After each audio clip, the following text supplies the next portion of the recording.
కాంగ్రెస్ వారాంత సమావేశానికి ఇచ్చేసినటువంటి party seculars అందరికీ నా ప్రత్యేక ధన్యవాదాలు. ఈరోజు ఆంధ్రప్రదేశ్లో ఒక తెలియనటువంటి కుట్రపూరితమైనటువంటి రాజకీయాలకి వేదికగా మారిపోయింది. ఈరోజు ఆంధ్రప్రదేశ్లో పవన్ కళ్యాణ్ ఎలా తయారయ్యారంటే అతను రాజకీయాల్లో అతనికంటూ సొంత ఎజెండా లేదు, తన పార్టీకి ఎజెండా లేదు. ఎజెండా లేకుండా కేవలం కొన్ని రాజకీయ పార్టీలకి అతను సపోర్ట్ చేయడం కోసం, ఆ రాజకీయ పార్టీలని కొద్దిగా స్ట్రాంగ్ చేయడం కోసం ఆయనకు ఉన్నటువంటి సినీ గ్లామర్ని ఒక ముడిసెరకు కింద వాడుకుంటున్నాడు. ఈ మధ్య తెలంగాణ ఆవిర్భావ దినోత్సవం అని పేరు చెప్పి తెలంగాణ వెళ్ళాడు. ఎందుకు వెళ్ళారో తెలియదు. అక్కడికి వెళ్ళి నేను ఆంధ్రాలోనే నేను ఏమీ చేయలేకపోయినా తెలంగాణలో ఎవరన్నా భయపడక్కర్లేదు అని చెప్పడానికి వెళ్ళారో తెలియదు.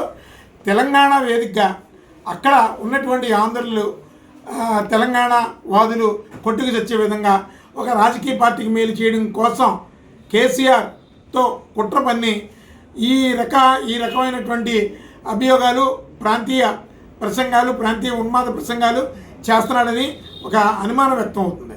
ఎందుకంటే పవన్ కళ్యాణ్ మూలంగా ఈ రాష్ట్రానికి నిజంగా ఉపయోగం లేదు.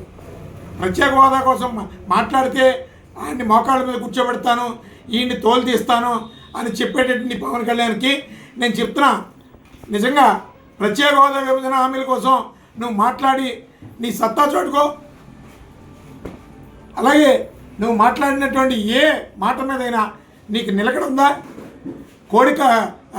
కోడి చెరువు కబ్జా దృష్టి మళ్లించడం కోసం నువ్వు చేసినటువంటి ప్రయత్నం, ప్రొఫెసర్ నాగేశ్వరరావు ఆరోపణ మీద నువ్వు సరిగా వివరణ ఇచ్చుకోలేనటువంటి స్థితిలో తెలంగాణ ఆవిర్భావ దినోత్సవాన్ని అడ్వాంటేజ్గా తీసుకొని తెలంగాణ ఆంధ్రప్రదేశ్ ప్రజల మధ్య చిచ్చు పెడదామని ఒక కుట్రపూరితమైన ఆలోచన చేస్తారా? ఎవరో కొంతమంది అమాయక యువతని మీ వెనకాల పెట్టుకొని చప్పట్లు కొట్టించుకుంటూ భజన చేసుకుంటూ కొన్ని కార్పొరేట్ మీడియాకి మీరు అనుకూలంగా ఏర్పరచుకొని ఆ కార్పొరేట్ మీడియా మీకోసం ఇష్టానుసారం పుంకాన గల సొంత కవిత్వాలు రాస్తున్నారు. వాస్తవానికి ఈ రాజకీయ ఎజెండా ఏంటి చెప్పండి? ఎజెండా లేనటువంటి వ్యక్తి ఎవరైనా ఉన్నారంటే పవన్ కళ్యాణ్. అలాగే కోడి చెరువు బాగొట్ట అంతా అసలు నిజంగా అక్కడ కబ్జా జరిగిందా లేదా అనేది శాస్త్రీయపరమైనటువంటి విచారణకి సిద్ధపడాలి. అయినా మొట్టమొదట ఆంధ్రప్రదేశ్లో ఉప ముఖ్యమంత్రి హోదాలో ఉంటూ నువ్వు అక్కడ తెలంగాణలో ఒక రిటర్న్ డాక్యుమెంట్ ఓపెన్ అయిన తర్వాత కూడా మీరు ఇక్కడ ఒక డిప్యూటీ సీఎంగా కొనసాగితే సరైనటువంటి రీతిలో నిజాయితీగా విచారణ జరగడం సాధ్యం కాదు. అందుకని మేము పవన్ కళ్యాణ్కి చెప్పేది ఏంటంటే మొట్టమొదటి ఆంధ్రప్రదేశ్లో ఉప ముఖ్యమంత్రి పదవికి రాజీనామా చేయాలి. రాజీనామా చేసిన తర్వాత అక్కడ నిజాయితీని ప్రూవ్ చేసుకోవాలి. అలా కేసీఆర్ ప్రభుత్వం కూడా ఖచ్చితంగా ఇది విచారణకు ఆదేశించాలి.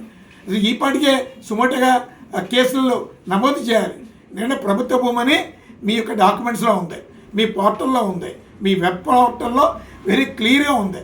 ఆ సర్వే నెంబర్ 406. మరి ఇంత క్లియర్గా ఉన్నప్పుడు ఒక సామాన్యుడి మీద అయితే మీరు కేసులు కట్టేస్తారా? పవన్ కళ్యాణ్ మీద ఎందుకు కట్టడానికి ఆలోచిస్తున్నారు? అంటే లా అనేది ఒకరికి సమానంగా ఉండదా? Rule is rule for all అనే సామెత ఏం కాదు, నిజం అది. ఆ నిజాన్ని ఎందుకు మీరు తొక్కి పెడుతున్నారు? మొట్టమొదట తెలంగాణ ముఖ్యమంత్రి దీనికి సమాధానం చెప్పాలి. అలాగే పవన్ కళ్యాణ్ 100% రాజీనామా చేయాలి. అప్పుడే ప్రజలకు చట్టాల మీద విశ్వాసం పెరుగుతుంది. ఈరోజు పవన్ కళ్యాణ్ చేస్తున్నటువంటి ఆంధ్రప్రదేశ్ను సర్వనాశనం చేయడానికి కంకణం కట్టుకున్నటువంటి ఏకైక వ్యక్తి ఎవరు ఉన్నారంటే పవన్ కళ్యాణ్. ఇప్పుడు గద్దరు ఎలాంటి వ్యక్తో కాస్తో కోస్తో పరిచయాలు ఉన్నటువంటి వాళ్ళకి, నాలాంటి వాళ్ళకి కూడా తెలుసు గద్దరు. ఎందుకంటే హ్యూమన్ రైట్స్ కౌన్సిల్ బాలగోపాల్ గారి దగ్గరికి వచ్చేవారు ఆయన. అంటే వాళ్ళిద్దరూ మంచి ఫ్రెండ్స్. బాలగోపాల్ గారి దగ్గర నేను అడ్వకేట్గా ఉన్నప్పుడు చిన్న సజెషన్స్ కోసం నేను ఉమ్మడి ఆంధ్రప్రదేశ్లో ఉన్నప్పుడే ఆయనతో నాకు టచ్లో ఉండేది. ఆ సందర్భంలో అనేక సార్లు చూసాం. గద్దరు నిన్నొచ్చి కారు అడుక్కునేటటువంటి స్థితి ఏం కాదు, అతనంత బెగ్గింగ్ చేసేటటువంటి నేచర్ కాదు. కాస్త ఉద్యమ భావజాలం ఉన్నటువంటి వ్యక్తి. అంతేగాని నువ్వు ఈరోజు చనిపోయిన తర్వాత పవన్ కళ్యాణ్ గారు గద్దర్కి నన్ను వచ్చి కారు అడుక్కున్నారు. చనిపోయిన తర్వాత అలాంటి ఉద్యమకారుల మీద ఇలాంటి ఆరోపణలు చేయడం ఎంతవరకు న్యాయం అన్నది. అలాగే రంగా గారికి మాకు కూడా పరిచయం ఉంది. నేను అప్పుడు యుఎస్కే అని యూనివర్సల్ స్టూడెంట్స్ కింగ్డమ్కి నేను ఆంధ్రప్రదేశ్ నుంచి నాయకత్వం వహించాను. వాళ్ళది అక్కడ యుఎన్ఓ అని 2 ఆర్గనైజేషన్స్ ఉండేవి వాళ్ళకి అక్కడ స్థానికంగా. ఆ సందర్భంలో మాకు మండల కమిషన్ యాక్టివిటీస్లో మేమందరం కలవడం జరిగింది. ఒకసారి కాదు, చాలాసార్లు చాలా సందర్భాల్లో కలిసినటువంటి ఘటనలు ఉన్నాయి. ఆ సందర్భంలో నేను పెద్దవాళ్ళతో రంగా గారు కూర్చుంటే నేను అనేక సందర్భాల్లో చూశాను. ఆయన టీ తాగలేదు. నాకు తెలిసిన వాళ్ళని అడిగితే ఆయన టీ అలవాట్లేదన్నారు. అలవాటు లేనటువంటి వ్యక్తి ఈయన టీ ఇచ్చానంటారు. చనిపోయినటువంటి వ్యక్తుల మీద నేను టీ ఇచ్చాను, నేను గద్దర కారు ఇచ్చాను, ఇలాంటి సొల్లు కబుర్లు చెప్తుంటే మీ వ్యక్తిత్వం మీద అనుమానం వస్తుంది. అసలు మొట్టమొదట లై డిటెక్టర్ పరీక్షకి సిద్ధపడితే చాలా విషయాలు బయటకు వస్తాయి. అలాగే కోడిచేరు కబ్జా ఒకటే కాదు, ఆంధ్రప్రదేశ్లో కూడా కొన్ని కబ్జాలు జరిగినాయి. రాజధాని బేస్ చేసుకోండి, సిఆర్డీఏ పరిధిలో. అందులో ఖచ్చితంగా మీరు ఉండేటటువంటి అవకాశం ఉందని మేము ఆరోపణ చేస్తాం. ఇవన్నీ